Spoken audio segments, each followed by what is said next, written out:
Oke, kembali lagi di channel saya. Makasih buat kalian yang sudah mengklik video ini ya. Kali ini kita membahas informasi terbaru kali ini, yaitu kampus Rocky Gerung dan Faisal Assegaf didatangi anggota TNI. Wah, dari ungkapannya kalau jangan sampai anak muda terpengaruh dari orang-orang seperti mereka yang ingin memecah belah bangsa. Kita lihat gimana videonya. Sebelum kita ke video, bantu subscribe bagi channel saya belum subscribe. Tidak tunggu lama, kita ke video langsung. Let's go. Gimana kabarnya? Sehat?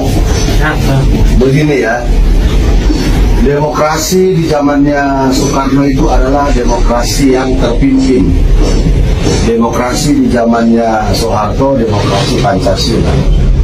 Itu adalah sebuah demokrasi Indonesia. Tapi sekarang demokrasi Indonesia udah demokrasi kebablasan karena adanya orang-orang akademisi yang diduga membalelo kayak Rocky Gerung, ya, baru Faisal Assegaf, Ferry Amsari, Refli Harun, EF Patah, baru dulu Fadli John, belakangan ini Fadli John udah diam-diam aja itu ya.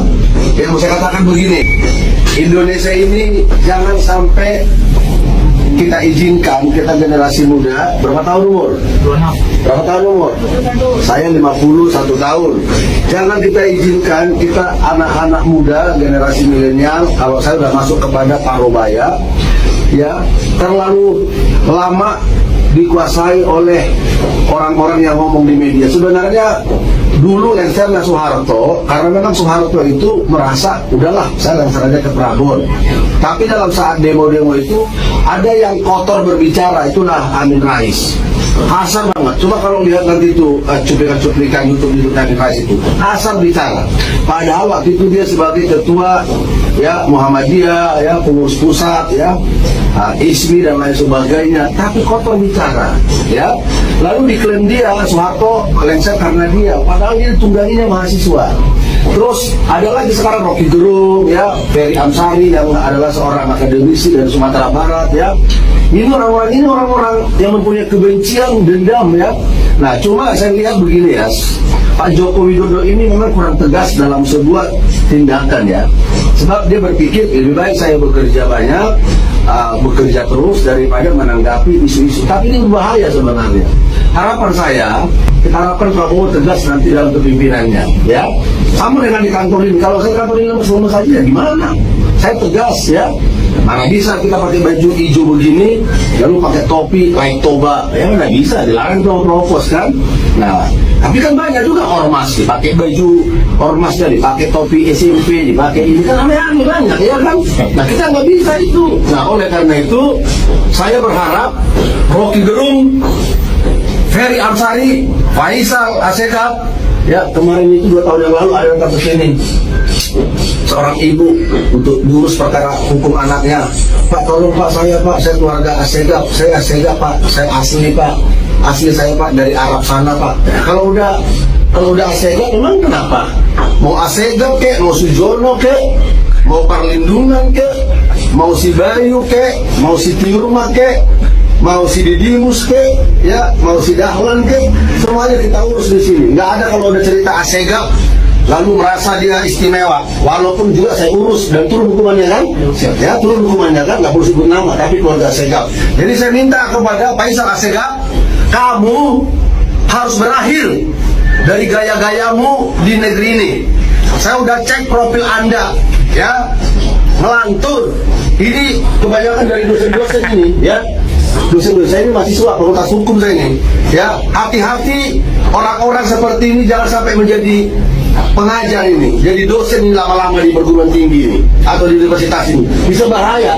Bagaimana kalau SHGB Pagar Laut di Tangerang dulunya adalah sawah dan tambak yang kena abrasi? Seringkali kita melihat kenyataan yang sekarang tanpa peduli bagaimana fakta di masa lalu. Pernyataan Menteri ATR BPN Nusron Wahid menugaskan Dirjen SPPN agar dicek faktanya tentang garis pantai di Kohot Tangerang. Apakah sertifikat HGB dan SHM ada di dalam atau di luar garis pantai? Setelah dilakukan cek dan recheck, dokumen pengajuan sertifikat yang kala itu diterbitkan tahun 1982 posisinya adalah daratan, tepatnya lahan bekas tambak atau sawah. Kemudian dicocokkan pula dengan Google Earth. SHGB yang tercovering di sekitar pagar bambu menunjukkan bukan laut yang disertifikatkan, tapi lahan milik warga yang telah terbawa abrasi, lalu dialihkan menjadi SHGB PT dan beberapa SHM milik warga. Jokowi nggak bersalah. Kasus pagar laut Tangerang justru disebabkan menteri dan perusahaan yang nakal. Guys, dari kemarin ramai banget spekulasi sebenarnya siapa yang ngasih izin pembuatan pagar laut yang ganggu nelayan Tangerang untuk mencari nafkah. Nah, Jokowi kan sempat disalahin guys, tapi untungnya R. Haidar Alwi kasih pembelaan yang logis buat Jokowi. Bagi pendiri Haidar Alwi Institute ini, Jokowi itu nggak bersalah guys, karena pagar laut nggak cuma ada di Tangerang, tapi juga ada di Laut Bekasi dan Surabaya. Semuanya juga bukan proyek PSN. Jokowi pun juga ngasih izin cuma buat PSN guys. Kalaupun perusahaan tiba-tiba bikin pagar laut, itu artinya mereka yang nakal langgar perizinan. Di sini teknis perizinan yang ngasih juga menteri bukan Jokowi. Menurut kalian, siapa sih guys yang bersalah kasus pagar laut di Tangerang ini? Apa emang perusahaan yang nakal? Masyarakat nelayan yang selama ini di mana kami susah mendapatkan bahan bakar, Pak. Sudah sulit, mahal lagi, Pak. Saya salah satu yang menghentikan reklamasi. Jadi posisi kita jelas. Jakarta ini kita harus melindungi lingkungan, melindungi nelayan. Dan pantai itu milik rakyat, bukan milik sekelompok orang. Anies waktu dulu kan katanya menolak adanya reklamasi. Nah sekarang kenapa dibentuk untuk orang yang kaya gitu maksudnya tuh. Jadi untuk nelayannya mana kan gitu, untuk masyarakat nelayan. Untuk masyarakat kan masih tanda tanya ini kan. Walaupun kita untuk menahan atau mencegah, itu kan masyarakat tuh nggak bisa. Ada kewenangannya adanya di Pak Gubernur. Saya mewakili untuk masyarakat nelayan ya. Jadi pada intinya begini, ya silakan aja Anda kata mau dibentuk apa yang pengaruhkan reklamasi. Tapi ya tolong ya perhatikan dulu lah utama untuk masyarakat. Gitu. Pada 2019, Anies Baswedan tertangkap basah hendak mengkorupsi APBD DKI Jakarta saat menjabat gubernur ibu kota. Jumlahnya fantastis mencapai 82,8 miliar rupiah hanya untuk pengadaan lem Aibon Duken. Sangat tidak masuk akal. Tanpa rasa bersalah, Gubernur Anies Baswedan hanya berkilah bahwa rencana anggaran 82,8 miliar rupiah itu disebabkan kelalaian stafnya. Di level itu banyak yang kemudian ada beberapa yang mengerjakan dengan trader itu ya pokoknya asal ada dulu, toh nanti diverifikasi, nanti dibahas. Akal bulus mengkorupsi APBD DKI Jakarta oleh Gubernur Anies Baswedan itu tidak terungkap dalam proses verifikasi maupun pembahasan RAPBD. Tetapi seorang anggota DPRD DKI Jakarta dengan lantang berani mengungkapkan rencana korupsi Anies Baswedan melalui media massa. Gubernur Anies Baswedan tidak punya pilihan, kecuali membuai masyarakat dengan tutur kata manis karena tertangkap basah mau korupsi APBD DKI Jakarta.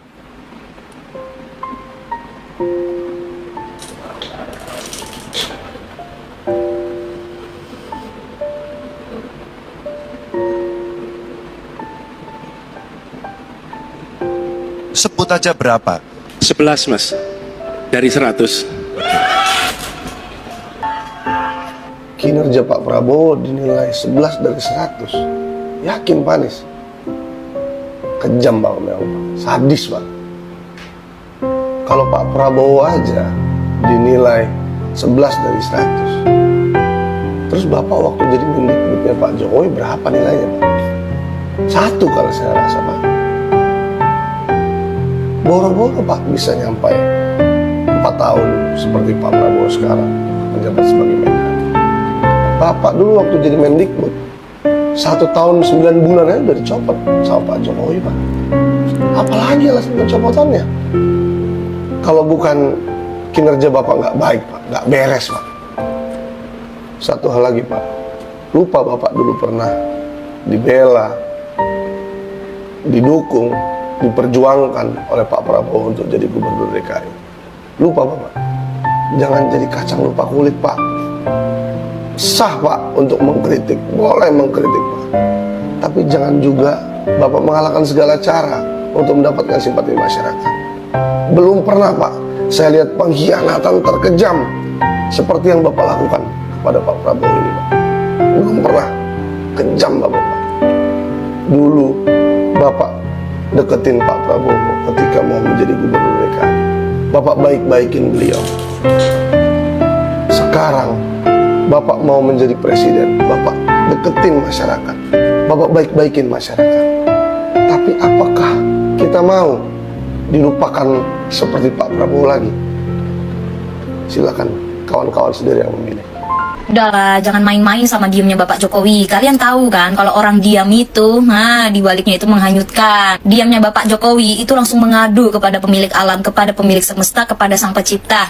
Backingannya Tuhan, backingannya Allah. Lama ini dibilang ternak Mulyono, barisan Mulyono segala macam. Saya bangga jadi ternak Mulyono. Kenapa lu? Bangga jadi ternak Mulyono. Gue bangga ada di barisan Pak Mulyono. Beliau bukan sipil, beliau bukan militer, beliau hanya orang biasa, beliau hanya tukang kayu. Tapi pengaruh Bapak Jokowi untuk negara ini, untuk Indonesia begitu kuat. Buktinya masih banyak warga, masih banyak masyarakat yang merindukan beliau dan menyayangi beliau. Padahal udah sering dibilang loh ya, jangan pernah lawan orang baik karena backingannya penguasa bumi, bukan penguasa negara. Jangan suka mengusik orang baik karena orang baik kalau diusik ngadunya ke penciptanya. Sehat terus ya buat Bapak Jokowi. Oke, itu dia video, gimana menurut kalian, dan sampai bertemu di video saya selanjutnya.